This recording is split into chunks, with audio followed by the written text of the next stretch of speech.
Hi everyone, the UK Games Expo has just been and gone. It was last weekend.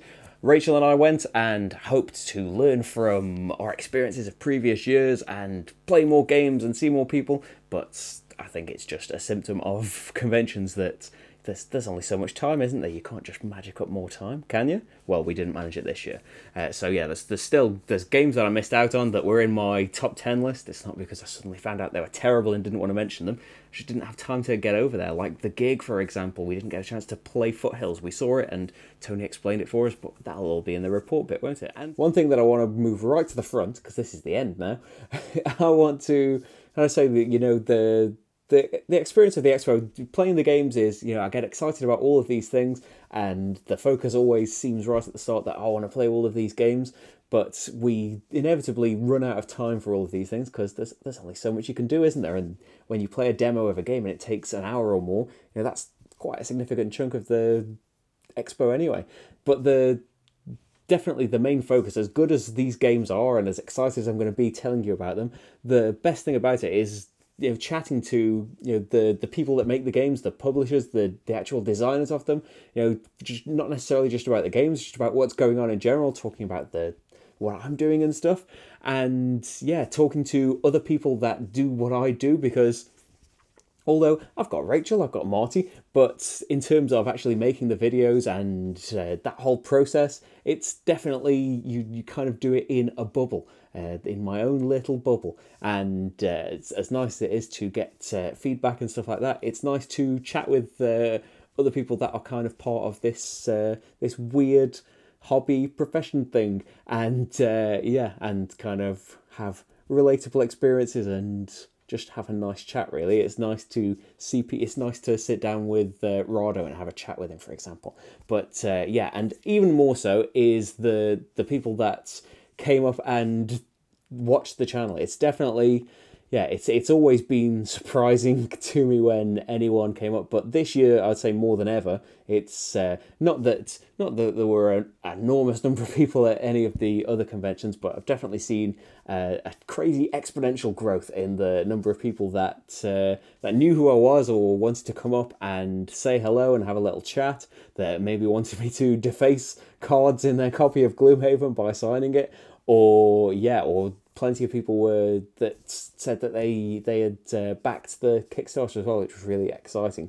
But just to meet people in person that watch this thing that I do kind of in this solitary space is definitely fantastic. I know you're out there watching. I can see the numbers. I see you comment on things. But it is definitely really, really satisfying and pleasing to not just get out of that bubble and interact with other people in the real world, in the board gaming world anyway, which is the only real world, isn't it? But also to see the appreciation of people that watch and enjoy what it is that I do. I'm glad you do, because I really enjoy making this, and it is pretty good, isn't it, really, if we're being honest? No, we're being modest. It's okay.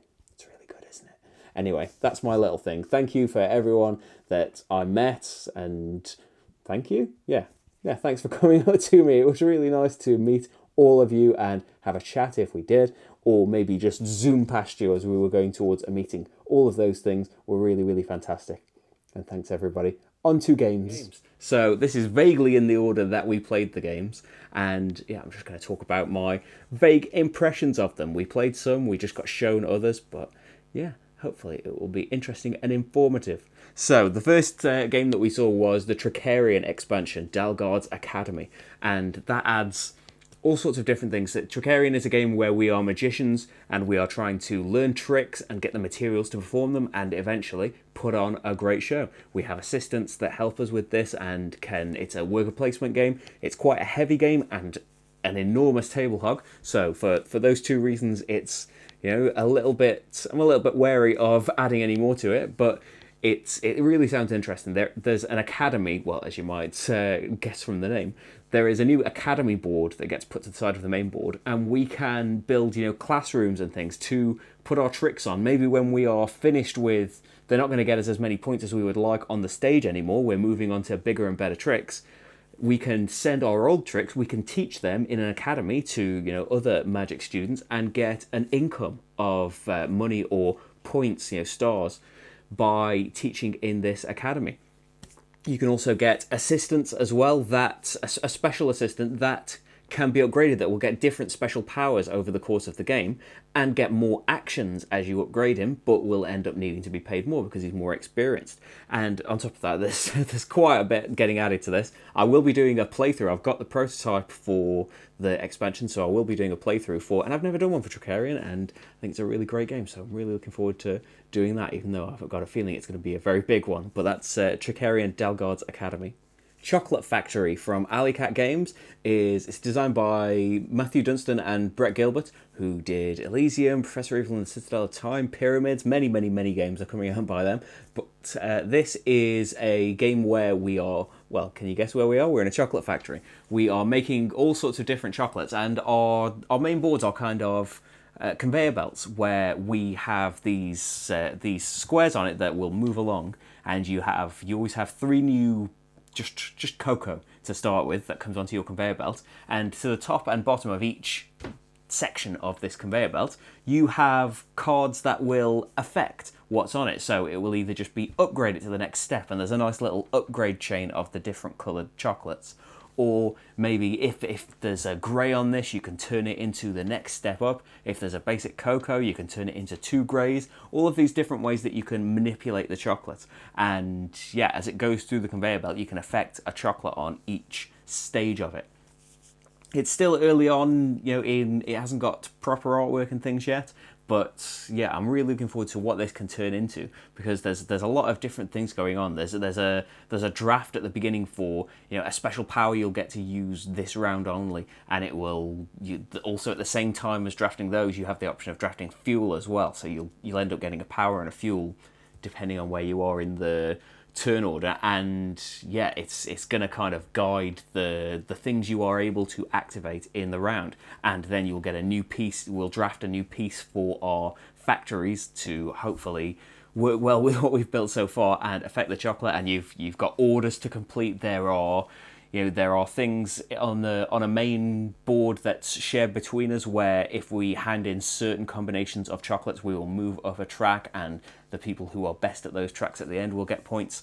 Yeah, there's a lot of different stuff going on in it. Really looking forward to seeing how this goes on, because yeah, it's just in prototype form at the moment, but yeah, all of those things going for it seems like it could be really good.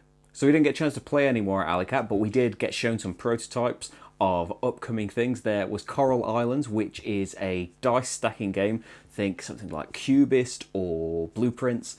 And the difference is in this, I haven't really seen it, I don't think, in any other dice stacking games. We are doing it on a communal board together, getting in each other's way probably, or maybe using other people's dice for things. That could be a factor in it. And the other game we saw was Ruthless, which is a deck building game where we are it's a pirate themed deck building game where we are trying to gather them to be in our crew, but also use them to fight other pirates, not each other's, but pirates that are in a display. They are my vague recollections. It's very much a blur. At Artipia Games, we went and played a quick demo of A Thief's Fortune, which is their upcoming game. Now this will be featured more in the future. I'm being sent a prototype to do a proper playthrough for, but this is kind of in that kind of Aladdin, Arabian Nights kind of theme. We are a thief that's touched, and I'm paraphrasing. This isn't the. This is now. It's going to be written in the rulebook, for example. I'm paraphrasing what was explained to me at the time. We're a thief that touched this magical hourglass and kind of saw all of the visions of our future. And the different players in the game all play as potential future versions of that thief, and we are essentially trying to build the best possible future for him. And so you have kind of a display of cards that will be, you know, there'll be locations that will have powers when certain things are triggered. You will have friends that when they come into your presence will do a special action, and you have event cards that you can trigger to do a special one-off thing.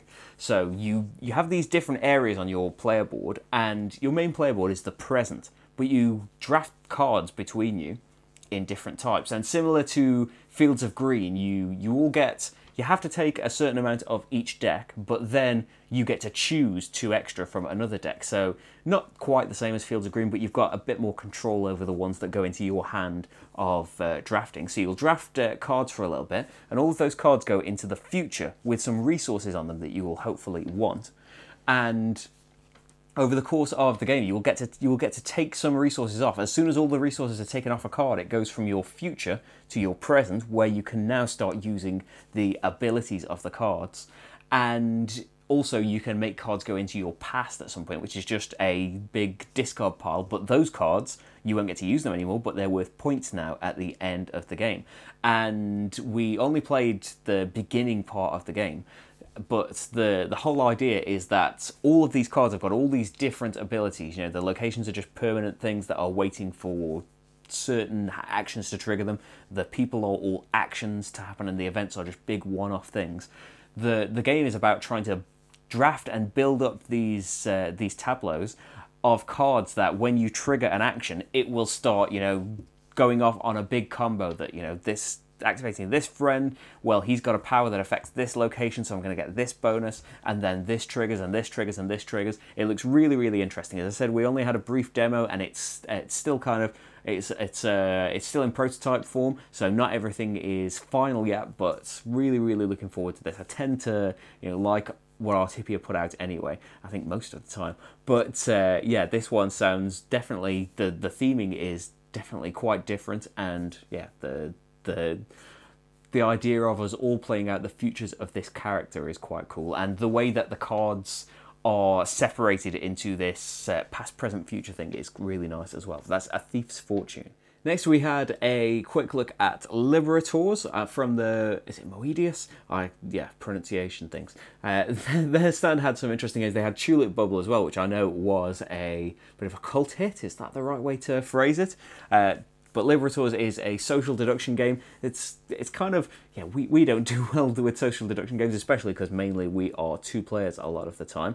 But yeah, they were explaining, you know, it's kind of, it's got more to it than just your standard quick resistance or something like that. It's got more to think about in it. It's not for us, but I thought it was worth mentioning because it looked quite cool. And yeah, Tulip Bubble as well. It's a 3-player minimum, so it's not really for this channel, but yeah, I think people really tend to go for it. So back to things we did play. We played Holding On, The Troubled Life of Billy Kerr. We played the first scenario. There's going to be 10 scenarios of the game, and we played the first one. We met up with Ben Maddox from 5 Games for Doomsday, which is a great podcast you should pay attention to. Yeah, we played the first scenario. I've already said that. So you get some story about the background of the game. I don't want to spoil anything about the game. In fact, some of the pictures that I took, I've got spoilers on them, so I won't be using those. But it's safe to say we are, you know, medical staff that are trying to keep Billy alive, trying to work out his purpose as well, what he is holding on for.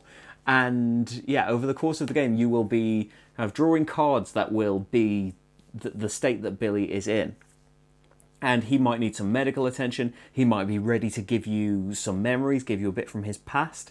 And if you can manage to get the memories, you will get them as, you know, as faded memories, as unclear memories that you can't quite make out. He'll say something related to them, but you can't quite make them out. But you can spend resources in the future to hopefully try and get some clear memories, and yeah, try and unlock the puzzle of his past. It's really, really nice putting these memories together. I won't show them because, yeah, they're spoilers for the game, but it's nice building up this kind of, it's not a mosaic, is it? I don't know, maybe it's a mosaic. You're putting down cards and building up these different pictures of his past, and that was really, really nice. And the way that you are trying to sustain him over the course of the game, it's definitely, you know, affected by the shuffle of the cards in the deck. You know, whether you draw the clear memories or not, it's kind of, you're taking a risk. You will see, you know, I've got 3 level 3 I can't remember the word now, the fuzzy memories. And so if I can pick one of the numbers that we're hoping to get a clear memory of, so we've got the most of this, so it's most likely to get this. There's some kind of, there's luck and probability involved in it, but it was really, yeah, I was really anticipating this anyway. It was in my my top 10 video that I was really excited for before the Expo, just based on the concept of it. But playing it was better than I could have expected, and I had quite high expectations for it to begin with. Maybe it was just the atmosphere of the four of us playing, but it was so tense, especially towards the end. We had a terrible run of just really terrible things happening to Billy for a while, and he was in quite a critical condition. We had to really think about how we were going to keep him going and not lose him at some points. And yeah, that it really came down to the wire. It came down to the last few cards that, okay, we can do all this. This is everything we can do. It had looked hopeless for maybe the last couple of rounds, but it was one of those. It happens sometimes, and it's beautiful in cooperative games where something just suddenly clicks between us at the very end, and if we do this and this, we've got the slightest hope of being able to get through this, and we just managed it at the last second. It was definitely, it was exhilarating to play and triumphant when we actually managed to get through it. But I think, as I said before, now having played it even more so, this is absolutely worth checking out if you were at a convention where this is being played, or when it comes out. It's coming out in October, I think, in Essen. But yeah, when it comes out, it's definitely worth finding out more about it, I think. That's Holding On. The Gaming Rules and Friends live podcast was on Friday night, and we had quite a good turnout for it. Thank you if you came. Thank you for coming. If you could, maybe you're in America and you couldn't come. But yeah, it will be going up on, I think, the Heavy Cardboard channel, or maybe the Gaming Rules channel. It's going up at some point. It was filmed, if they can work out, if they can get the sound and all of these things, because you'd want the sound, wouldn't you? But maybe just seeing our faces would be enough. Yeah, they're trying to work out getting it uploaded anyway, and I'll let you know when that happens. It was a really good experience. There was, as I said, a really surprisingly nice turnout for us. Not that you shouldn't turn up. Heavy Cardboard was there, Gaming Rules was there, Cricking Shells was there, I was there. Yeah, so we just talked about the Expo and talked to the audience about what they were excited about, what they'd seen. We talked to Millie, who is the organizer, the events organizer that puts on all of these seminars and things. Yeah, it was a really good thing. I don't remember saying that much. I was probably quite quiet, but yeah, I was thinking at the time that I haven't played that many games. I should have played more today to talk about them all. But of course, I'd played things beforehand. I could have talked about Solar City or Villages or any of these Kickstarter things that I had played beforehand. I could have talked loads about them, but it didn't occur to me at the time. I was being very strict that, well, on Friday we played a prototype of Chocolate Factory. I could tell you a bit about Chocolate Factory. But yeah, we talked a little bit about the name Slickerdrips. Tony Boydell was there, and he asked about it, so I talked a little bit about that. And yeah, I'm sure that more happened than I can remember. Heavy Cardboard presented their Golden Elephant Award, and yeah, all sorts happened. It will hopefully be going up though, so you can take a look at it in the future. Next, we went to NSKN to play Teotihuacan, and this was, I feel like we spent a significant portion of the live podcast talking about the pronunciation of this, and someone had quite a solid pronunciation for it, but I can't remember what it was now. Anyway, this is it's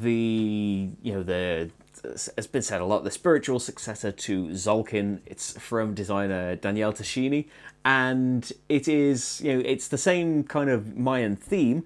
But yeah, I'll try and stop saying Tzolk'in-related things, because the actual game is nothing to do with it really at all. The actual gameplay portion of it, we are kind of it was inspired by other NSKN games, Versailles, which we played and I thought was really, really great. And Praetor, which I've heard good things about, but not played myself. It's a rondel game. There are all these different stations around the outside of the board that will give you different actions to choose from, and there are different choices inside each of those stations. Do you want to go up on these temple tracks, or do you want to take the big main action there? And we start out with 3 different workers that are dice that start out with low numbers. And over the course of going to these stations, you will eventually hopefully raise the numbers. The more dice you can get into one station, the better action you can take there. There is a table kind of saying, okay, if you've got this many dice and the lowest number on any of the dice is this, you can get this reward. And yeah, over the course of taking these actions, you will raise the numbers and the workers will eventually ascend, which probably sounds a lot nicer than the actual reality behind that. But anyway, you will then get bonuses for ascending. You can get an extra worker maybe that will come back on because your worker will come back as a 1. You can get them a new worker to come out and it will come out as a 3, and then you have 4 to deal with. But every scoring that happens, you have to feed your workers, so that can work against you a little bit. It's got a nice way of, when that happens, you know, when a round finishes, the I can't remember, the sun meter moves down on this track, and there is an eclipse part, so when they meet, an eclipse happens and the scoring happens. So that moves along when either the last player in the round takes their turn or somebody ascends, which can, you know, accelerate the round a little bit.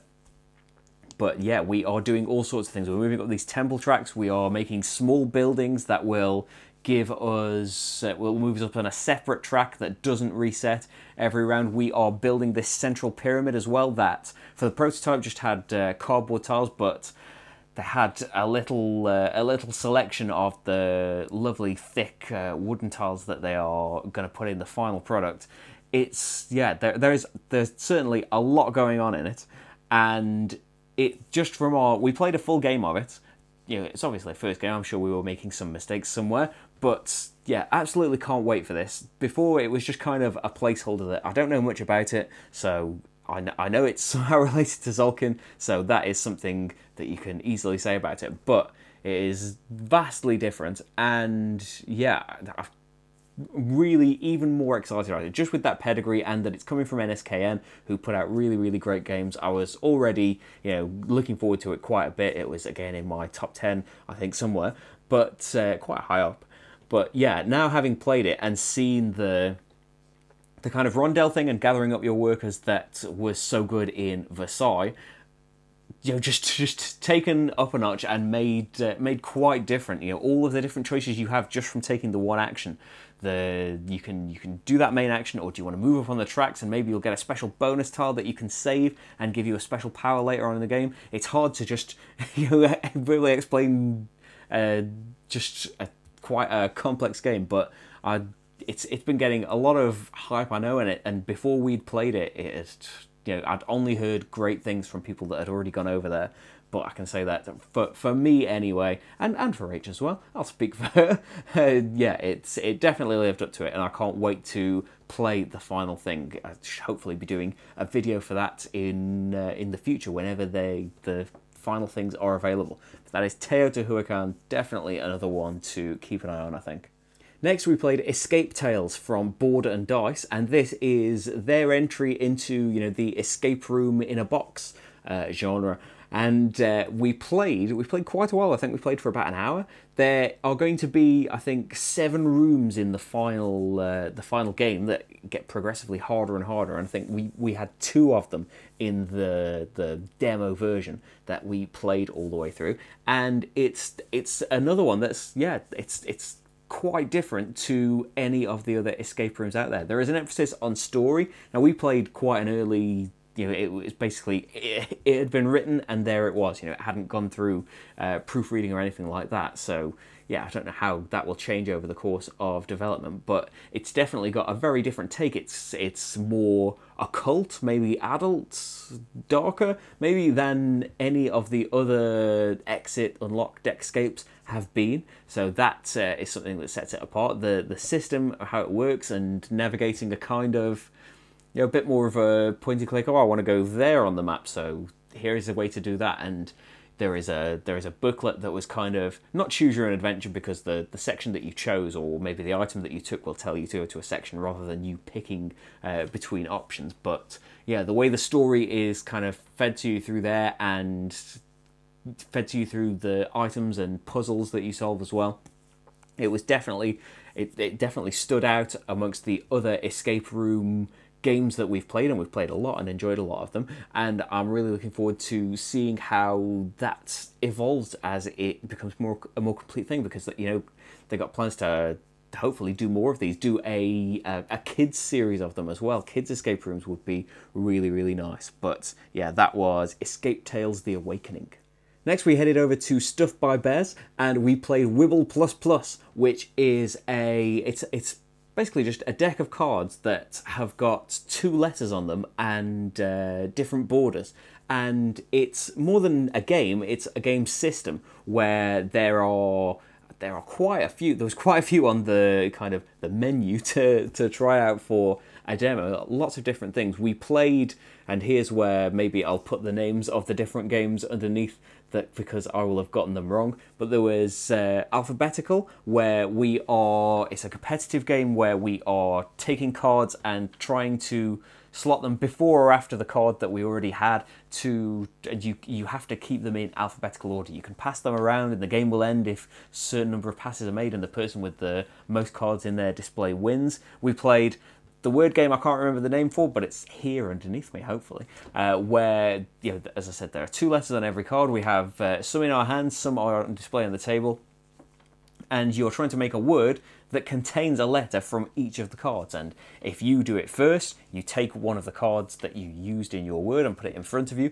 and now next time it's getting a bit harder for you, because now you have an extra card to include in that word, an extra letter you have to include to be able to score again. And it's, you know, it's very quick, you know, first to 3 wins. We played Grabble as well, which is probably my favourite of the ones that we played, which is a very quick kind of Dobble-esque, not really, but we are, you know, all of the cards are spread out all across the table, and you will start off with 1, and you have to, it's kind of like Dobble, you have to match something that's on the card that you already have, or one of the variations of it anyway. Yeah, you have to match something, either one of the letters that's on the card, or maybe the pattern on the border, and you are all, you know, rapidly trying to take cards. It's, yeah, it's all very, very quick. The alphabetical was probably a little bit longer, maybe about a 10-minute thing, but yeah, Grabble was definitely my favourite. And yeah, it's another thing where there were loads of different games in development for it as well. Definitely think it's another one to, well, I could say that about, if I've included in this video, it's probably one to check out, isn't it? I'm just going to keep saying it probably, but yeah, here's my acknowledgement that I probably shouldn't be saying it over and over again. Let's talk about that for a while. On Sunday morning, we headed over to Portal Games head honcho Ignati's hotel room to play a game of Detective with, it was Rachel and I and Dave Loser from, you know, the Happy Loser. It's Fiction on the Dice Tower. He's got the This Game is Broken podcast, which I realised the other day from reading through something that I've been subscribed to that for about 8 months and not listened to it yet, because I keep forgetting. There are loads of things I'm behind on, but this is kind of my reminder. When I'm editing this, listen to The Game is Broken next time. It's meant to be really good. And people in comments tell me how good it is and what I'm missing out on. Anyway, that's just for me. We played Detective. So, yeah, it's their kind of, it's their version of the, you know, Sherlock Holmes Consulting Detective. There's Mythos Tales, isn't there? I haven't played that. Chronicles of Crime is another one that's coming out. All, I think, quite different takes on this investigation format. So I will admit that I was excited about it. It was in my top 10, but I'd kind of had it in the back of my mind to, you know, keep myself reined in this time. You know, I had I just let myself get carried away by First Martians, and maybe it was down to the hype, but the game definitely wasn't for me. And if you, yeah, you could look back on the video for that. I was not overly enthused with First Martians, but this is not only a completely different game. Yeah, I'm just saying that I was trying to hold back my my usual get on the hype train attitude for things, but now I'm completely on board. Now I've played it. It was such a fantastic experience. The cases, I think there's 5 in the box. They're going to take between 2 and 3 hours each, And yeah, the idea is to play each one, you know, in a big session and hopefully not too far apart, because they're also forming a kind of a narrative over all of them as well. So you'll need to remember things from previous cases in future ones, and sometimes things that you do in cases may affect things in future cases. Trying to be, yeah, I don't want to give any spoilers out towards the game, but I thought that was a really exciting thing for the detective. That's true of, I won't keep mentioning other ones, but yeah, Chronicles of Crime has got all of its bonuses. I'm still just as excited about that, but I really like the way that this one is going as well. So for the start, this is, if you don't want to know anything about the game, then skip this bit, but this is on the pre-order page, so I imagine it's not too much of a spoiler.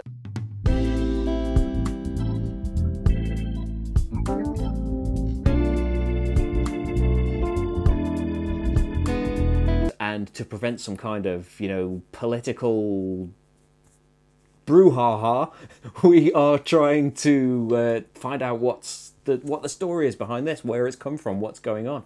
And yeah, the way that it's split up for a start is a really cool thing. There is an online database that is, you know, fictional, where we will have suspects information and we can see their, you know, their rap sheet, their arrest record and stuff, and maybe they've got fingerprints in the system, things like that. So you will have someone in the IT department, you will have someone reading out the story or the cards that we find, because we can go to locations. There is a time track in the game. We can go to locations that will take some time. We get given, you know, oh, you can draw this card to ask further about this. You can draw this card if you want to go here and find this thing. So you will find cards that will take various amounts of time to do the things that you wanted to go and do. So you will have someone that is reading out all of the things. That was Dave did that. Rach was the IT girl and IT lady, and so I was the note taker, and I'm a very scruffy note taker. Because, yeah, you don't really know where it's going to go. I was supposed to do a mind map. I didn't do a very good one. Mine was kind of bullet-pointed lists everywhere. It was really good. I should have taken a photo of it, but then again, I couldn't have shown it to you because it had spoilers on it. But, yeah, there can be another person as well that is kind of organising all the cards that we've seen, and, you know, if we're like, oh, what was that thing? What was going on here? Hopefully I should have taken a note about it, but when times like that didn't happen, we could turn to the person who had organised the cards for us and be like, okay, where was this thing that we went to? So in doing that, it really does split up the workload, and at the same time though, you're all working together, doing your own things. You know, the IT person is researching that person's thing and reading out these things, and then I'm taking notes from it, and then the reader is, you know, we're going to a new location, we get this thing, oh, I found some evidence, put this code into the database. And there is also a thing of linking real-world information. So there were real-world events that are not fictional, that, you know, related to the case, maybe related to dates of things, or, yeah, I can't really say much more than that, can I? But we could, you know, then go on Google and find out about these events and link them into our investigation. It took us about, I think it took us just over 2 hours or so to do our first case, and we got a fairly good score, I think. But yeah, the whole time flew by really quickly, and I don't think in any of the investigations we've played, any of the investigation games we've played, we were constantly, you know, we were constantly, you know, up on our feet, moving around, talking through these things with each other, you know, trying to not get our stories straight, but, you know, keep running through the scenario with each other. And that's kind of a thing that's encouraged in the game as well. You know, when you go to a different day, you've got so many days to sort out this case. So, you know, when we move on to a different day, recap what's come before. But that was really good of, you know, going through what do we know and what questions do we want answered the most. There are a lot of different ways to go about it, even though we are, you know, just investigating the same thing. If you went and replayed it, I think we will need to replay it when it comes out, because, as I said, the cases, you need to remember a lot about case 1 to play case 2. But we all felt, after we had finished, there were so many different ways we could have gone, and so much that we didn't know. It works a little bit similarly to, you know, Sherlock Holmes Consulting Detective at the end, where it's like, okay, what's it will ask you some questions, and then it will give you some bonus questions that were worth fewer points. But yeah, whether you can answer those questions and whether you had evidence to support those questions will affect your final score. And as was kind of our experience when we played Sherlock Holmes Consulting Detective, some of the questions that came up made you think, oh, well, I hadn't thought about that. So that's a whole nother aspect to the investigation that we didn't think about. So yeah, going and playing it again, it would be kind of on a fast forward a little bit, because we know a lot of twists and turns that happened in it, but I really do feel like there was so much that we could go back and find. And yeah, despite having that, still excited about it, but kind of being, okay, rein yourself in, don't get as excited about this one. Now I'm so excited about it. I want to say more and more things that are spoilers, and yeah, I will be doing a playthrough of it at some point in the future. I don't know how I'm going to do that. I'll just have to do a brief thing and hopefully not spoil too much of it. But yeah, I am absolutely 100% on board now. I'm not going to try and hold back my enthusiasm for it, because yeah, we played the actual whole first case of the game, and it was probably, it's definitely one of the best experiences we've had with, certainly with investigation games, but definitely a really, really standout one just in board games in general. It was, as I said, we were all involved, all constantly talking, you know, questioning each other, throwing out theories and things. It felt like a real investigation. And Ignacy said that I'm not trying to push you on the pre-order. I have no horse in this race, but the pre-order version comes with little photos of all of the characters that will appear in the game, because we had kind of said, you know, how this feels like a real investigation, and we're building mind maps and things, and we had kind of thrown out between us, oh, what if you got, you know, one of those cork boards, and you know, you had pins and string and all of that on it. And the game is, you know, not necessarily for you to do that, but the game is coming with the pre-order version of the game anyway. It comes with those photos, so you can make notes on the back. I thought, wouldn't it be cool if you had one of those boards up? Tempted to do it. I don't know if we will. That's probably taking it a little bit too far, and I've probably been talking about this for so long now, but yeah, it really did stand out as something really special, completely distinct from any of the other investigation games we've played. And there was only 3 of us, so it's not like there were a lot of people to be left out of things, but certainly, yeah, everyone was involved, everyone was engaged, excited. The story, I'd say the actual text in it, it's generally really, really fantastic. Maybe there were a few things that were maybe a little bit stiff, or sometimes there were things that were trying maybe a little bit harder to be funny than they needed to be, but they were, yeah, I'm nitpicking now, because yeah, overall it definitely stood out as a very different but very, very good thing. And I really can't wait to get back in there. Even though we've done that first case, I can't wait to get back in there and probably race through the whole thing. That's coming later in the year, I think. I think July or September is the full release of it. But yeah, that is me going on and on and on and on and on about Detective. Okay, by this time on Sunday, I was realising all of the people that we said that we would go and say hello to or see, and that we had kind of, it felt like we were picking up the pace on Friday and Saturday, but by Sunday it was clear that we needed to have gone a lot quicker. And still, there were people that I'm sure that we left out that are kind of occurring to me as I see things after the Expo. Dragon's Dawn Productions, for example, that make Perdition's Mouth and had a lot of other demos on there. I completely forgot. There were so many booths that we walked past on the way to other meetings. Like, okay, next time we walk past this, we need to stop off and say hello to everyone there. But yeah, it's such a, I'm sure that most people have this experience, that it's such a hectic thing, and there's so much to see there, but that it's just kind of inevitable that you will miss things off. But I still feel quite guilty for it. But anyway, next thing we saw was Foothills. We went over to Surprise Stare, and there was a game in progress. We were too late to have a game ourselves. The prototype needed to be whisked away to Germany to be evaluated, but we had, you know, a quick explanation of what it's about from Tony Boydell, who is the co-designer with Ben Bateson, And yeah, this is a 2-player only version of Snowdonia. And you know, the central thing of we're building a railway is still present, and you will see similar iconography at the moment. It's a prototype though, so you don't know how much of that will stay. But anyway, the core mechanic of it is we have our action boards that have 5 different actions on it, similar to how Snowdonia works with worker placement. And you have cards above these actions, and the action that you choose gets covered up by one of these cards, and the card gets flipped over.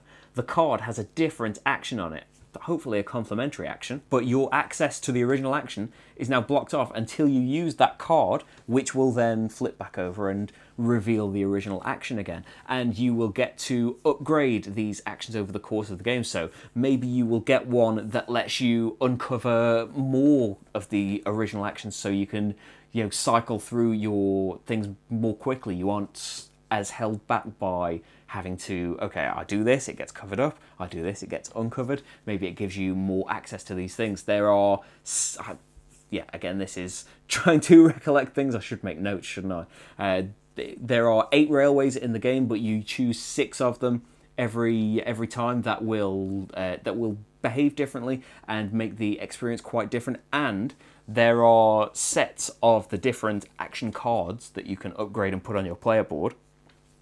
You remove one of those from each set every game as well, so that not only is it going to make the game quite different, but it will, you know, hopefully force you to improvise and not get stuck in a certain way, because things are going to change every time between the railways and the action cards. But yeah, there is, I have said quite a few times, despite never doing a video for it, that I absolutely love Snowdonia, and as someone that generally plays 2-player, this is really, really exciting for me. And yeah, it's definitely, it's 2-player only game, so it's definitely designed for 2 players, but the kind of focus on what your opponents are doing, what your opponent is doing, is really something to watch. I'm talking rubbish. The game is made so that you have to be really aware of what the other person is doing, basically. You can see, you know, okay, I really need to do this building, but I'm not quite ready for it yet. Oh, their building card's covered, so maybe I can wait for a little bit and do these things in the meantime. You know what I mean? I got it out eventually, didn't I? I've been talking for a while now. I'm sorry. But yeah, Foothills, very, very excited for it. It's hopefully there will be something about it next year. Hopefully it will be coming next year. But yeah, it's in prototype form at the moment. And there is Alubari, which is the new name for a nice cup of tea. That is, I think at the moment, going to be an Essen release for this year. Hopefully, because we played that last year, talked about it in last year's report. But really, really excited about that. So that was Foothills. Foothills, the Great Little Trains of Wales. Great Little Railways of Wales. Why don't I write things down? I don't know. Foothills. It looked really, really good, and I will play it next opportunity that I get. Next, we stopped off at Quality Beast, who did Seize the Bean earlier in the year. I did a Kickstarter playthrough for that. Was it earlier this year? Maybe it was late last year. At some point, anyway. Really, really enjoyed that. Great little twist and different take on a deck building game, and hopefully there will be something new coming from that. With there's talk of hopefully doing something with a more final prototype copy, doing a different playthrough, maybe some different cards or something. I don't know. Hopefully there'll be more Seize the Bean coming on the channel soon though.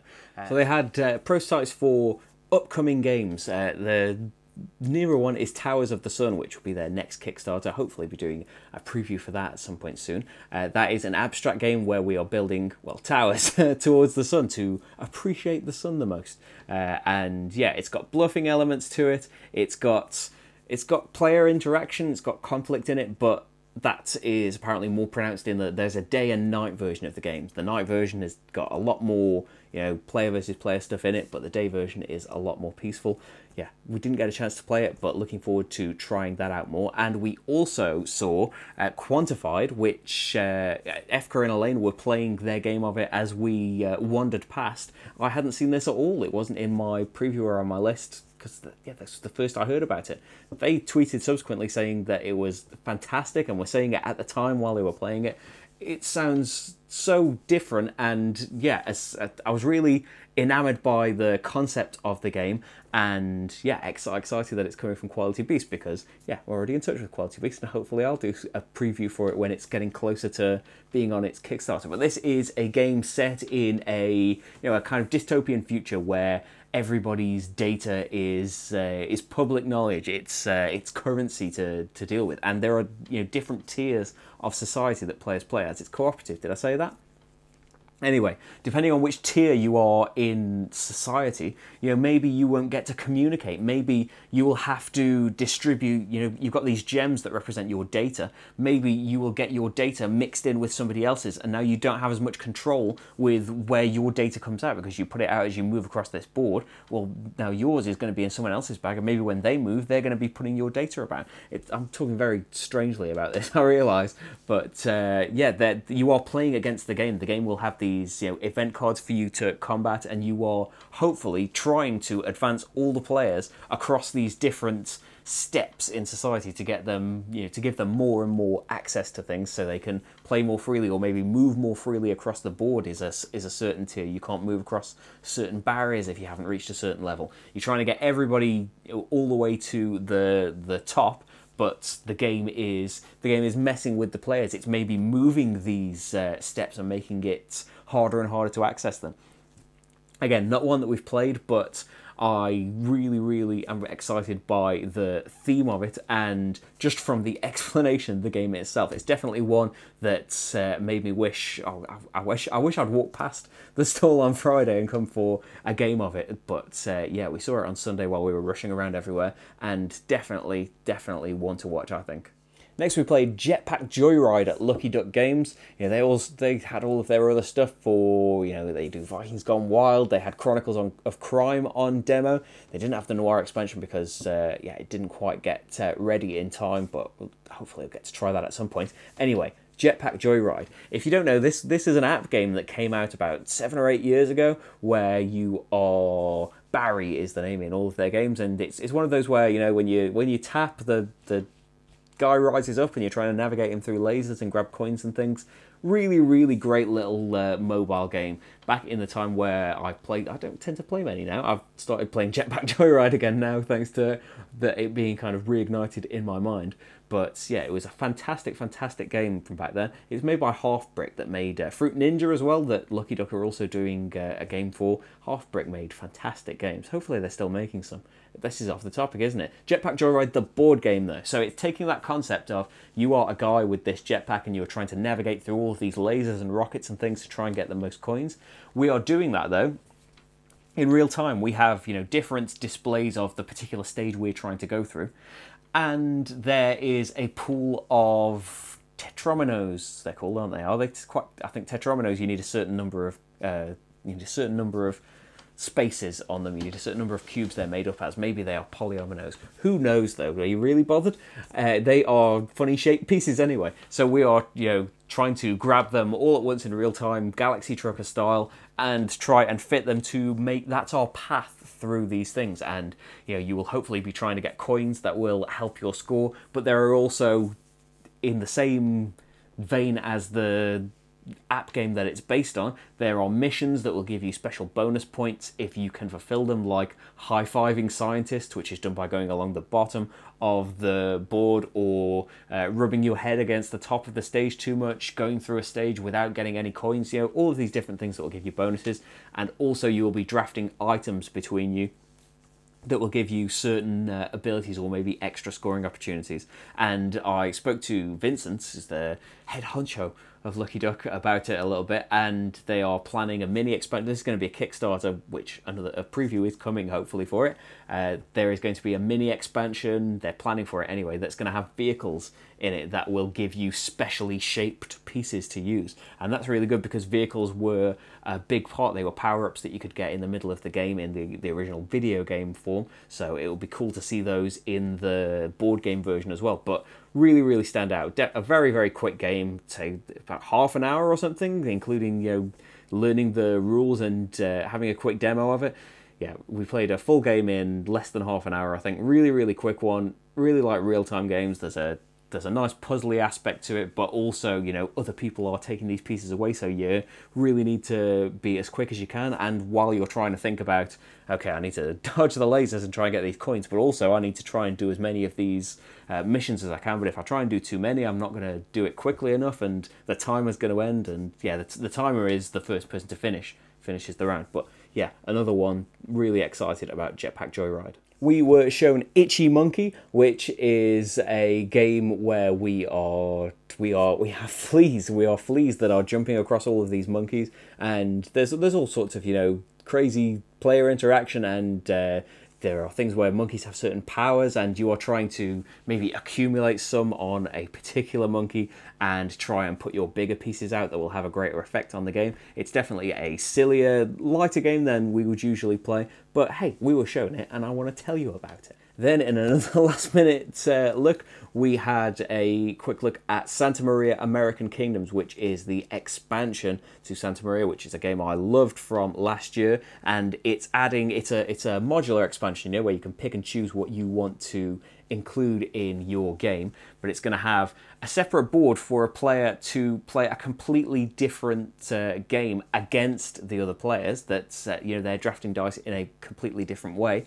It's going to have specialists that will maybe let you gather resources, let you accumulate resources quicker. It's going to have, you know, as you might expect, new tiles and things to spice up the game, new special powers and new scoring tiles, and it's going to have these big dice as well that can be included and kind of adjust the number of dice available. But if you choose to draft a big dice, you get to use it and place it as normal, and it activates your row of buildings, your column of buildings. But everybody else also gets to do that, but they don't get to choose what's blocked off because you chose that based on where you had to do it on your board. Yeah, it's adding all sorts of different things, and it's a game that I already loved. So yeah, we usually aren't too keen on, you know, any games where it's like I'm doing a different thing, a one versus many kind of thing. Maybe it'll work for us in this, though. I'm certainly prepared to give it a try for Santa Maria, but all of the other stuff as well. Yeah, definitely excited about adding more to it because it was really fantastic, just the base games. Santa Maria American Kingdoms. And I had forgotten all about Pocket Dragon, which is a game, I don't know if he wants me to mention this, but I'm going to mention it anyway. It is a game that is planned from David Turczi, who is the designer of, he's on everything now, isn't he? He's on Anachrony, he designed the Trickerion expansion, Dice Settlers, Redacted, millions of games, the solo variant of millions of games as well. But he has designed, with his fiancée, a little game called Pocket Dragon, where, yeah, it's kind of a thing that's, it's just a silly thing that they made and then ended up realising it was a really cool little game. It's kind of a cross between maybe Hanabi in real time with a memory aspect, you know, where you're trying to match face down cards and things, but at the same time not like any of those things. You can see what the other player's goals are to, you know, to help satisfy the dragon. You're kind of maybe Tamagotchi style trying to raise a little dragon, and he'll need certain things to be accomplished so that he can get his tasks done. But yeah, you need certain coloured symbols to do that. So on your turn, you can ask for clues of what the coloured symbols you need are, you know, kind of similar to a Hanabi or something. And you can also look at some of the face-down cards to see these things. And once you get an idea of what the tasks are that you need, or maybe you've seen enough colours that it won't matter if you know exactly, you can flip down, say you're doing this task, and try and find the cards. You can ask for a help for one of the items from another player if they've managed to find that colour. It's got elements of all these things in, but it's definitely its own thing, partly down to the real-time aspect, because yeah, if you kind of get stressed or can't remember all of these things, usually in Hanabi or something like that, you can't remember all the things you've been told about your cards. Well, this is in real time, and there are a million things to worry about at once, so it doesn't matter. No one's going to be remembering all of it, and that is kind of the main wrinkle of the game, the timed aspect of it. And the dragon also needs feeding, so you'll need to remember where certain foods are in the cards to be able to carry on. It's, yeah, going to be doing a preview video for that, because hopefully that's coming to Kickstarter at some point quite soon. But yeah, a very, very quick 5-minute game, really, really fantastic there. And then our final stop was the Gamer Glass booth to take part in the raffle. It's run by Jennifer Ham, makes all sorts of beautiful glass pieces, player markers, mega meeples, jewellery, all sorts of things, glass cats. If you ever wonder where Marty came from, you know, designed based on our cat by Jen as an order on her Etsy store.